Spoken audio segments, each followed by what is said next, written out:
hace horas, un presidente asumía la responsabilidad de la atención a sus familias. Se discutía su evolución parlamentaria. ¿Y eran las enfermeras las que atendían más directamente? Sí. Doctor Rojas, el Estado recomienda un máximo de 4 pacientes de urgencias por enfermera. Pero durante la estancia del señor Gaines fue de 8 pacientes. 8 pacientes por cada enfermera. ¿Cómo es posible? Bueno, no podemos controlar cuántos pacientes hay.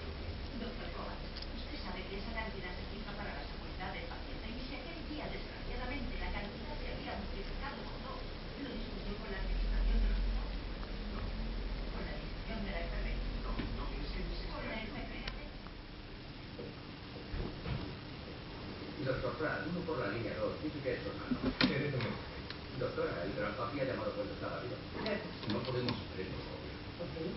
El Crohn puede causar inflamación y erosión en cualquier paso a lo largo del tracto intestinal. 12 metros de posibilidad. Así no lo podemos encontrar. Necesita exploración de lugar. Llamaré al médico. ¿Cuál es la buena noticia? Vamos a cambiar la medicación. Va a necesitar una operación. ¿Quiere que llamemos a su hijo? Es necesario. En la tarde de su tercer día en el hospital, el señor Ains se quejó de insensibilidad en la mano. ¿Y cuál fue su impresión?